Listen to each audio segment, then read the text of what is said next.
the Washington Commanders are about to face the Detroit Lions in the NFL divisional rounds. And yeah, of course, the Eagles are going to be there. And you can't forget about the Kansas City Chiefs and the Buffalo Bills. Will we see another playoff matchup between those two? Or will Lamar Jackson get back into the AFC Championship game? All that and more with Deb Whitcas and Ryan Walker on this edition of Nothing But That Sports Talk. But first, some highlights from the NFL playoffs. This guy's got 105 touchdowns, ninth all time in the NFL history. Oh, the ball's down. Mayfield lost it, and Washington pulled it away.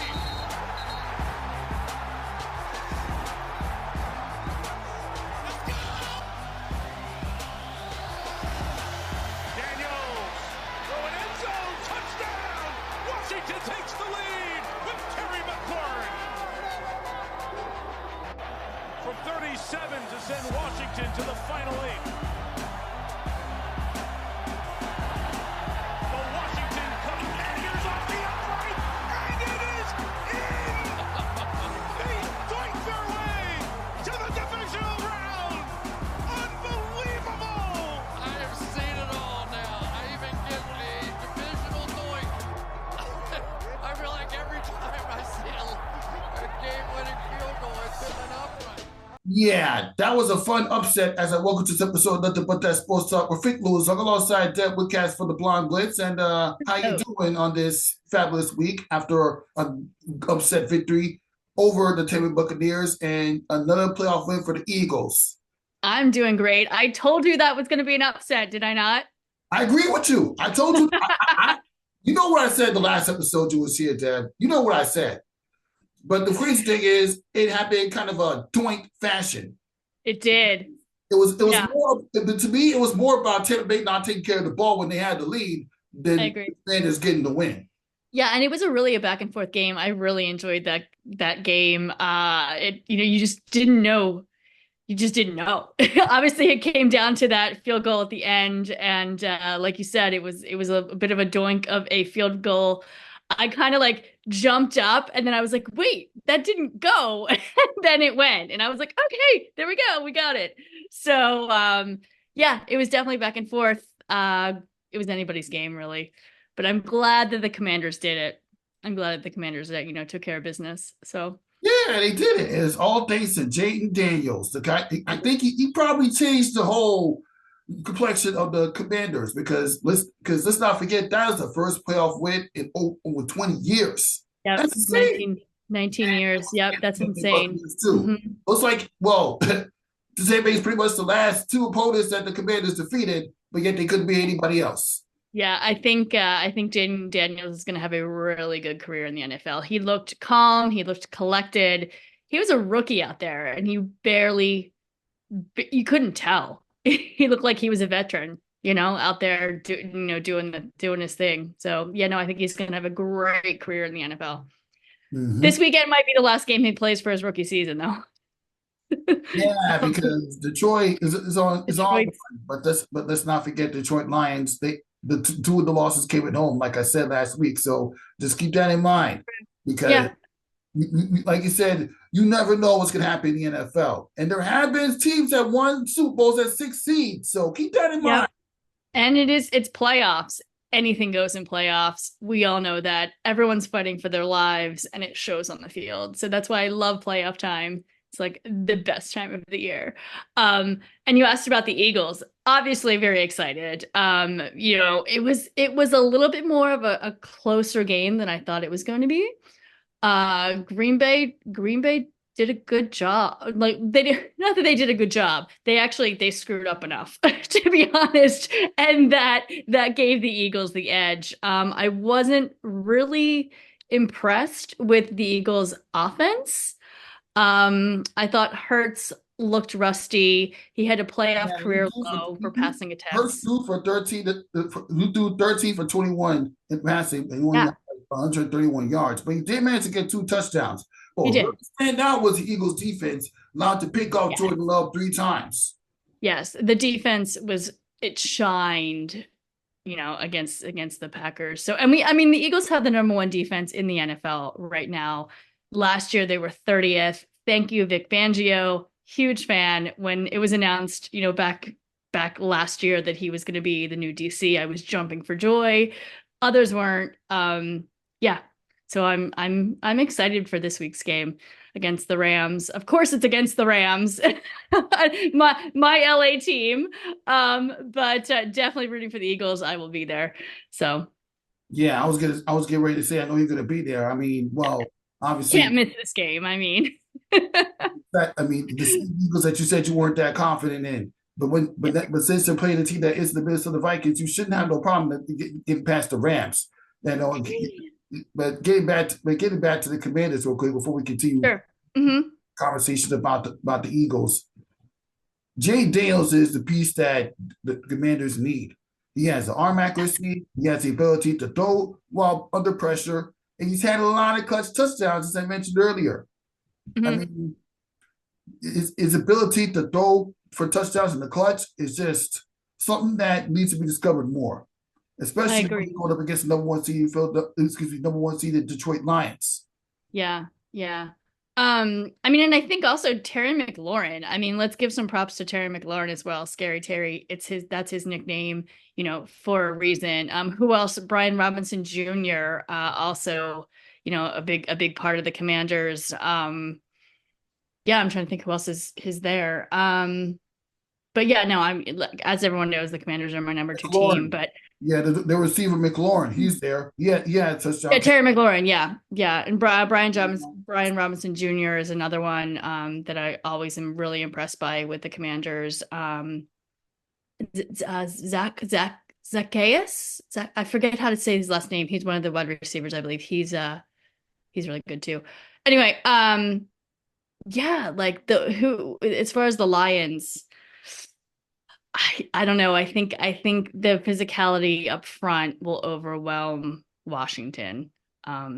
Detroit is number 6 in the rush attack, and they're getting back David Montgomery this week.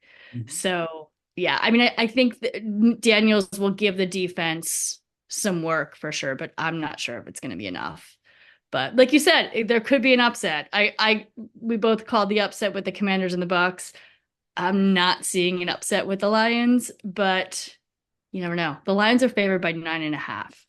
Mm-hmm. Yeah, they are favored. Well, the Eagles game, they're favored by like 6 points over the Los Angeles Rams. Yeah, and I do think who actually has some champion DNA. Like not too many years ago, won a Super Bowl. That's true. Yeah, about 4 years ago. I mean, of course, back then, I think it was Jared Goff as your quarterback. No, so Jared Goff was that was the Atlanta. So in Atlanta, Jared Goff played. They lost that game, but it was Matthew Stafford when we won in LA. It was Matthew Stafford that won that year. My bad. I believe so, but I know they did that quarterback trade. They did, yeah, they did. There's a possibility that they might face off in the NFC title game, but let's make our picks in order to. They have to get through the Eagles, though. Started with the Lions versus Commanders. I mean, I know what you said, but do you think the Lions are going to win this one, or will the Commanders get an upsets? I think the Lions are going to take this one. Okay. Yeah. Eagles versus Rams. Who do you think is going to take this one? I think the Eagles will take it. The Rams look good. The Rams defense produced 9 sacks versus the Vikings. Puka obviously on fire. Same thing with Kupp. And I'm really impressed that the Rams kind of turned tragedy into something positive and played for the people of LA because everyone's really, really hurting. I really think McVay, Stafford, Puka, Kupp, everybody will put up a fight against the Birds, but I think the Birds are going to take it. If the offense plays like it did last week, I'm a little scared. I think Hurts had been out. He's back. He's had another week to practice. And hopefully they can really get it together. I mean, AJ Brown was on the sidelines reading a book, So, yeah, I mean, I think he had 1 carry, or 1 catch for like 10 yards or something. So I'm hoping to see AJ Brown implemented a little bit more into this Sunday's game. I have to say Goddard had a great stiff arm though. He went for a touchdown. I was like, go Dallas. Yeah, I mean, the Eagles defense will do well, holding the Rams. Like I Yeah, said, number one defense in NFL. The Eagles also have one of the best O lines, in the NFL. They average 2.0 average rush yards before contact. Everyone else is 1 yard and they're 2. So yeah, I feel like the Eagles are a more balanced team if they play at their best. If the offense is even off a little bit, watch out because the Rams can take this one. yeah, they could. I mean, they have the potential to take out the Eagles, but again, Mhm. can they overcome the defense that picked off Jordan Love 3 times? Yeah, That's something that you exactly. think about. Absolutely, I agree with you. Yep. Yeah. And fly Eagles fly. You can see it in the background. I'll be all in my green and white on Sunday. So it's Now gonna be on to the cold. yeah. Now on to the AFC. I mean, because I know I mean now I'll joke because I know you got all these commitments, but now on to the AFC. Yep. Were we really surprised that both of them were blowouts? It looked like, I mean, at least in the Bills and Broncos game, it looked like the Broncos were going to do something where they were hoping for them to only 10 points in the first half. But yeah, Josh Allen erupted. Yeah. I always root for the Bills. I've really been impressed with Bo Nix and the Broncos and what he's done in his rookie year. But and you were right. In the first quarter, it looked like the Broncos actually had something going, and then the Bills just took off. I mean, they now maintain an Yeah, it was going to undefeated be a close home game. record. Even went on down only 3 going into the first half. It looked like it was going to be a close game, Yep. but obviously the passing offense, its rushing offense picked up for the Buffalo Bills. Was Yeah. like going on a 21-0 run in the second half, and then not to Yep. mention the fact that Josh Allen had like 2 touchdowns and 272 yards. So there is Yep. that you need to think about. But will that Absolutely. be enough to take out the Baltimore Ravens? Ravens. Vince, we'll get to that in a minute. Now, Okay. the Chargers and the Texans, not too surprising. CJ Stroud showed his stuff. Yeah. They did a great job. I had picked the Chargers. I went with Harbaugh. I went with Herbert, and wow, they they Texans just just ran him out the couldn't building. That was over for yeah, they couldn't even nothing. Like Herbert looked one scared out touchdown, 4 interceptions. That's the type of defense that the Texans are going to need to play in order to go up against, in order to take out the Kansas City Chiefs, which, well, obviously it's going to be tough because there. Kansas Yeah. City, they're striving to get that three. They're trying to get that three-peat, and they have a chance to get their 5th Super Bowl win, which would be one shy behind only the Pittsburgh Steelers. Mm-hmm. I Mm-hmm. believe the 49ers have 6 Super Bowls or something like that. But yeah, Something like that. Yeah. I was gonna say too, with Herbert too, on that Chargers game, he had 4 turnovers. Like he had like 1 or 2 of the entire season. He had 4 in one game. Like it was just brutal to watch. playoffs. That's all I gotta Yeah. say. Chargers You're had right. to lead at the beginning, but obviously the Texans offense is just too much. Scoring like literally holding them to only 6 points in the final 3 quarters after being down 6-0. Yep. Texas, Yeah, no, it was awful. It was awful to watch. yeah, the Texans really came to play. Yeah. And I think the Texans will show up with Kansas City too, but Kansas City's been rested. Everyone's coming back. Yeah, I mean, they have Marquise Brown coming back, Isaiah Pacheco's coming back, cornerback Jalen Watson is making a return from injury, and that's kind of a stark contrast from what's going on with Houston. They had lost Stephon Diggs a couple weeks ago. Tank Dell, he's out. So yeah, I mean, I think the Texans will show up, and I think it'll be a good game, but there's no way that they're beating the Chiefs. But again, like you said, it's playoffs. Yeah, I'll be happy if they do. I love CJ Stroud. I want them to win this game. CJ Stroud has some promise. He has potential to be like the franchise quarterback for the Houston Texans, but the Texans, I mean, they're kind of tricky. When they had years of making the playoffs, they can't get any further divisional playoffs. Yeah. Well, and the Chiefs also have, I mean, they've been there. They have more playoff experience. So that says a lot as well. Mm-hmm. And they're favored by 8. I agree with that. For the sake of us football intelligence, we're gonna make. I'm gonna make my picks. It's gonna go down to the Bills and the Chiefs in the AFC title game again. Who do you have? Bills and the Chiefs. See, yeah, I keep on going back between Bills and the Ravens, to be honest. Last week I picked the Ravens, this week I'm picking the Bills. Or last week I picked the Bills, this week I'm picking the Ravens. It could come down, it's gonna come down to either of them. I really can't even, I don't know. That's why I keep on even going back and forth about this weekend's game. Like, who's going to win it? I mean, we're talking about two quarterbacks that had the potential to be great in the respective franchises of Josh Allen and Lamar Jackson. Yeah, it's going to be an insane game. And both of them suffered home losses against the Kansas City Chiefs, but only one will have a shot at revenge and redemption. Yep. I'm going with the Bills and the Chiefs. I'm sorry. New York, the New Yorker in me is picking the Bills to win this game. Okay. With the Ravens? No, yeah, the Bills and the Ravens. I got the Bills winning. Okay, you got the Bills winning. Okay, yeah. This week I have the Ravens winning. I You're talking feel about like 2 games that could go down to a single touchdown. It will. AFC. It absolutely will. Buffalo and Baltimore is favored by 1 point. Yeah, I mean, here's my thing: is the Bills were demolished by the Ravens 35-10 in week 4. Allen was held to 180 passing yards. And that's when the Ravens defense was still figuring it out. And now I feel like they're dominant. So we'll see. I have the Ravens a little bit like 1 up on the Bills here. Okay, that's fine. Baltimore has a defense to take out the Buffalo Bills. I get it. It has, and to be fair, it has been a while since Josh Allen's carried Buffalo into the AFC title game. Mm-hmm. But like we said last week, we were making our overall playoff predictions. I feel like this will be the year Buffalo actually make it to the Super Bowl. They made the Super Bowl 4 times and 0.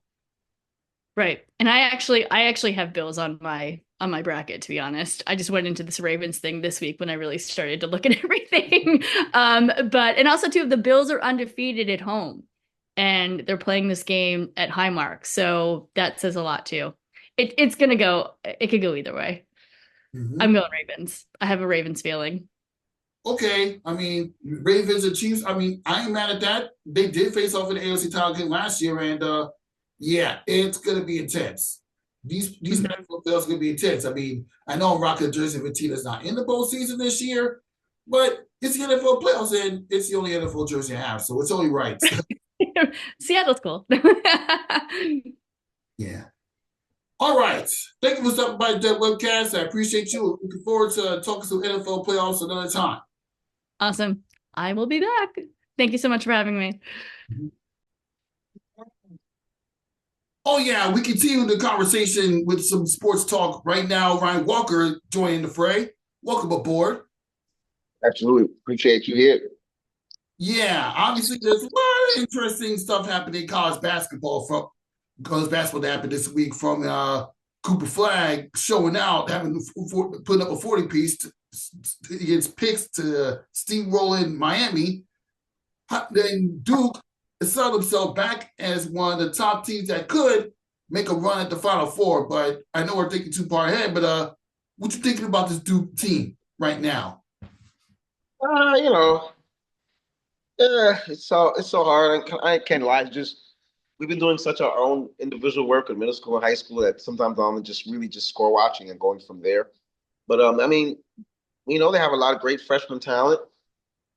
They're loaded with talent. They, like you said, they have the capabilities to definitely make a Final Four run.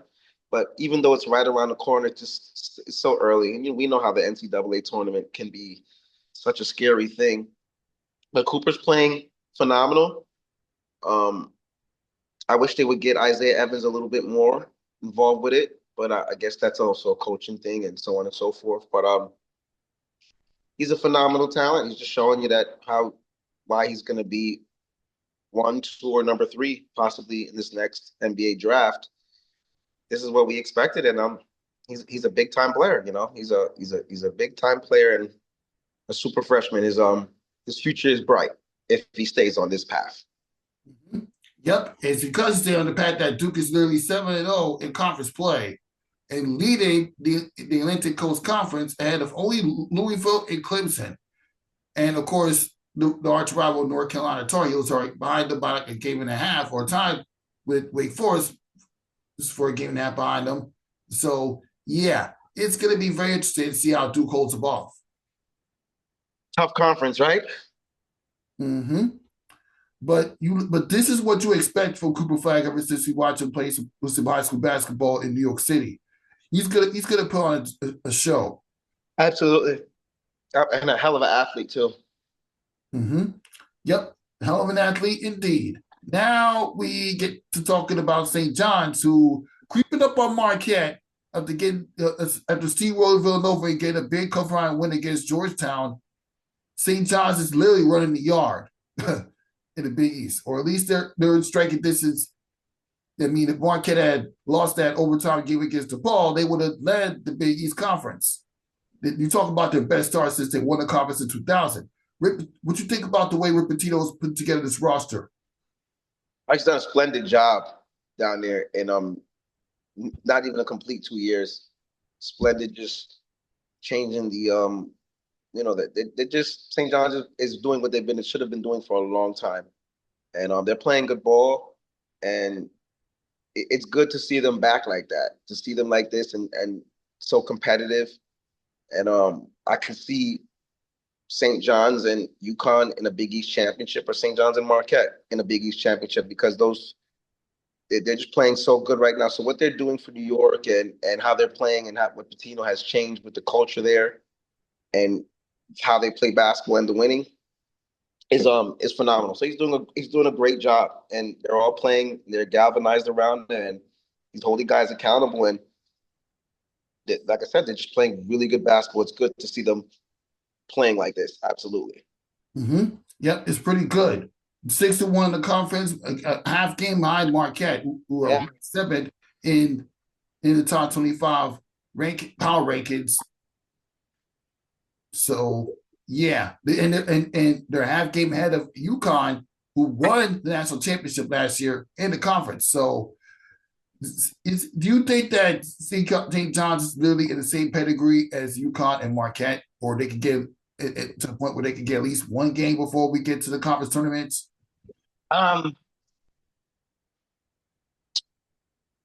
do think they are. They still have to prove it, not in just one individual matchup. But that's why I said the Big East tournament. The Big East tournament is going to tell me completely how much this team has made strides. They can beat any one of those two teams or win it in general in the Garden. That's just huge to show you where they're going with it. So they definitely have the roster and the coaching in order to be on that level, but it's still time. And and remember, I mean, 1 year doesn't mean the next. You kind of had some guys that went to the pros, and one kid that transferred that's actually at Fordham, right? Who had like 50 the other day or 40, something like that. But yeah, 46. We'll get to that in a minute. The kid from Philadelphia, right? Mm-hmm. And for UMass, yeah, we'll get to that in a minute. Yes. So they still have to prove it. UConn is the national championship winning program and team right now. So I don't want to say, yeah, they can do it. And, UConn has done things that are astronomical in the last 10 years, per se. So, but they definitely have the roster and the coaching to do so. Mm-hmm. Yes, they do. And it's because of that. St. John's is literally, well, in bracketology, the season today, they would be ranked number 8. There will be an 8th seed in the round of 68. So think about this. The same St. John's that barely missed the tournament last year and didn't want to be bothered with the NIT. They're ranked literally, I mean, they're not ranked one of the top 25 teams in the country, but they do have they would be a higher seed in the South region if the season ended today. Okay. So, and while UConn, on the other hand, they will be a 5th seed in the East region. So it could go either way. Right. And don't look now, but my LIU Sharks are leading LIU Sharks. They're leading the Northeastern Conference NEC, Sharks having a good season. Is my boy down there? Eric Acker? No, Eric Acker left. He's at Sal, I think. So yeah, but listen, college basketball is so balanced, man. It's balanced, not like how it used to be with just the top dogs always running through everybody. There's good talent everywhere. And that's huge for LIU. That'd be nice if they could win the conference. Yeah, of course. unlike Duke, we have to actually win our conference. We have to win our conference tournament to make it to the NCAA tournament. The one at large bid. And we would get like a 60, and we would be like a 16 seed no matter what. What? Because we played a lower major conference or mid-major conference and whatnot. Speaking of mid-majors, how about the triple overtime game where UMass got a victory at Rose Hill against Fordham in literally the 100-year anniversary of that building? Dickens showed out 46 points. It looked like Fordham would not go down without a fight, though. D was fouled literally in the first overtime going for an half-court three-point shot. He made all three free throws, and yeah, the battle went either way. But ultimately, Fordham is still without a conference win this season 0-5, while UMass did 2-3. So if you had a chance to check any highlights of that game, what is your intake on the way on the way those two teams battle it out? And Dickens is selling himself in college basketball. The 3 overtimes is crazy, right? I mean, what a game for those guys down there, both teams competing in a high level, given their effort. I know it probably was a long bus ride home or a long sleep that night for both teams and the players. I was thinking the exact same thing when I was watching the last year. I was like, listen, if I was covering that game, I probably wouldn't be on. I wouldn't even touch Brooklyn, let alone be on until like 2:00 in the morning. 100%. That's how late the game was. And shout out to Jaquan for getting the footage and an opportunity to cover that. I mean, it's Fordham University. This is Rose Hill. If you talk about 100 about to happen on the 100-year anniversary when that building first opened. That's crazy to move too. 1920, is that 1925? Wow. And with your knowledge and wisdom of Fordham University, even when you do know how to spell it, I mean, you got to admit that it's an important part to New York basketball and New York culture in general. No, that's huge. When you say 100 years, I'm like, wow, the building there. So you know how important Fordham is in general towards, school, academics, sports, and life. And that's huge. But 3 overtimes is what an effort by both teams. God bless them. And a huge, huge game for, like you said, one of the guys had 40-something, 50-something. I mean, it's just a guy named Rashul Dickens. Yes. Senior, born and raised in Philadelphia. Yep. Man, if you was playing a higher tier conference, you probably would have been at least a top 30 pick in the NBA draft. But you pick this. I mean, you go to that person recruits you, and that's pretty much it. Yeah, where he's going to play and get the opportunity. He's getting an opportunity now, brother. Yeah, but mid-major conference, mid-major teams, man, you just can't sleep on it. You can't sleep on it. All right. There was a video announcement earlier this week that Mike Larry is going to make his return to Rucker Park as an announcer for the first time in 2 years. Yes.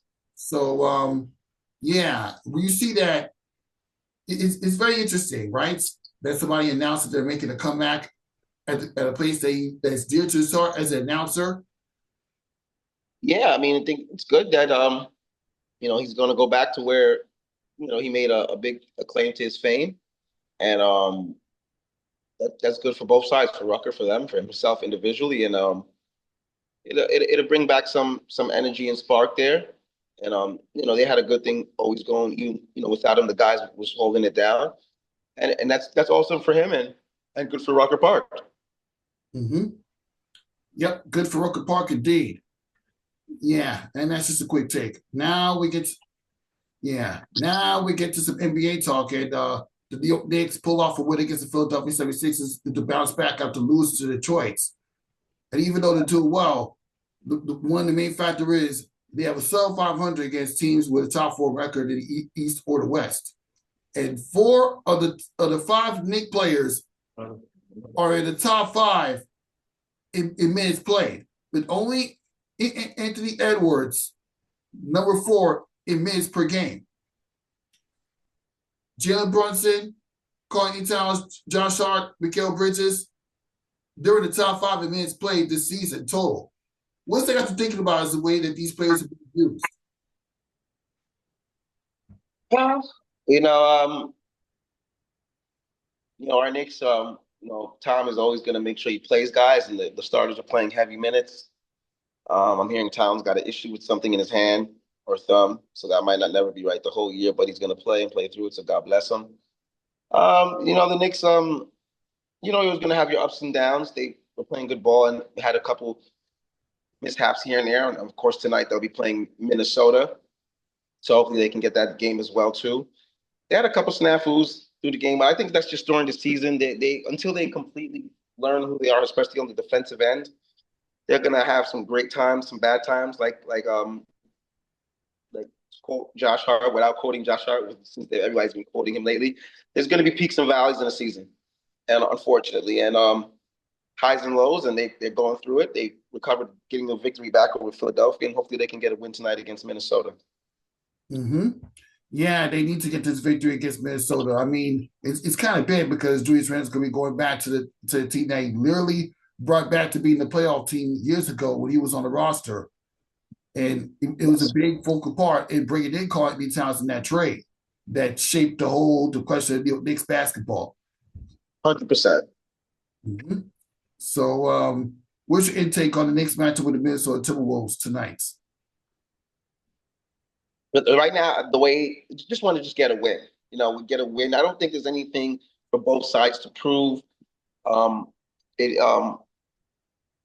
worked out for both sides. I don't think DiVincenzo's even playing tonight, but we're happy with what we got with Carl, and Minnesota's got Randle, and things are, they've had some ups and downs, but they'll be fine and they'll work it out. And no, this is huge. But the way the Knicks have played well, but not played well with some things, we just want to just get a victory tonight and try to keep everything going and get better piece by piece. But it'll be cool to see some of the guys back in the Garden. Mm-hmm. Yeah, it would definitely be cool. All right, now we get some NFL picks to wrap up the show. I mean, well, obviously, as you saw, the Commanders put up a big upset victory against the Tampa Bay Bucs. Do you see the Cinderella story roll it in Detroit, or will Detroit ultimately get that victory?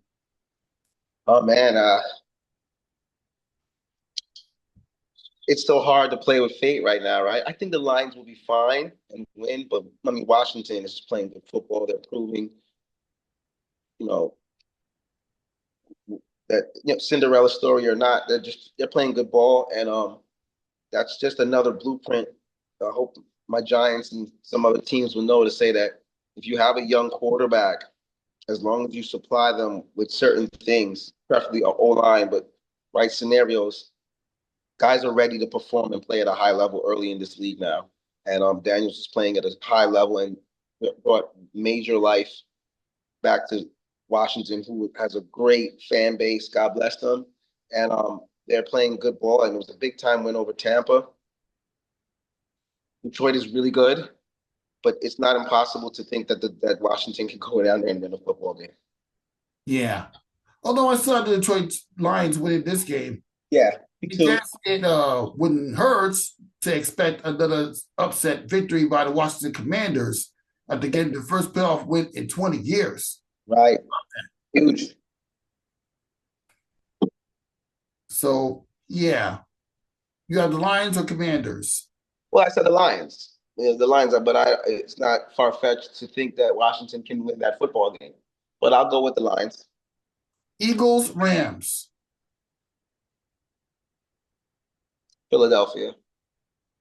Kansas City Chiefs at home against the Houston Texans, who has steamrolled Los Angeles Chargers. Kansas City. Okay. Buffalo Bills at home against the Ravens. Buffalo favored by 1 point. Wow. What a game. I don't want to sound like a punk on this one, but no, you know what? Because it's New York, we're going to just go with that 1 point margin. And say Buffalo is going to get, but that's going to be a hell of a game this week. Those two, that is the game of the week probably. Mm-hmm. That's tough. That's a tough call. I mean, Lamar's playing so astronomical right now, most likely the MVP.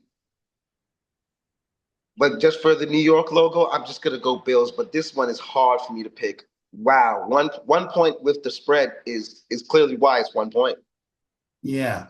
I mean, compared that to Kansas City versus Houston, I mean, Kansas City is favored by 8 points. Yikes. Philadelphia is favored by 6.5. Detroit's favored by 9.5. So just keep those favoritism in mind. 100%. Yeah. Hopefully, yeah. I mean, before we get to see how Buffalo is going to handle the Celtics against Kansas City, focus on the matchup against the Baltimore Ravens, one game at a time. Yes. And now on this episode of the But That Sports Talk, thank you for stopping by, Ryan Walker. And yeah. Quick before we go, big shout out to my guys, Prime Focus Studios, my man Prime with the Takeover tournament. We've been doing a lot of great things there, live streaming. With that interview, by the way. I mean, Yes, that interview you did, you sound like 26 Sports. The way you acted, you think. I mean, I want to thank you. The guy you interviewed had 50 points. You know, Kenneth played a solid game. A couple guys had a little bit better as well too, but he's been a very consummate good player for them for a while. He had a big time year last year in his junior year. So it's just when you get opportunities to talk to good kids like that and interview them, you kind of want to illustrate and make more people know about what's going on with them. But in general, with just the Takeover tournament and with Prime and what we're doing streaming for Eagle for his tournament. And God bless what I'm doing at the 5 a.m. Brotherhood. God bless those guys. We have a great show going on there too. Crunch Time is coming back in February. So that'll be a show for us too. We have a high school classic coming up on Sunday as well for MLK. IS8 has one as well too. We might be streaming the Eagle game there as well too. And also this weekend, the second annual Arthur Morrison tournament. One-day thing commemorating Ruthie, which we will be doing in Hempstead.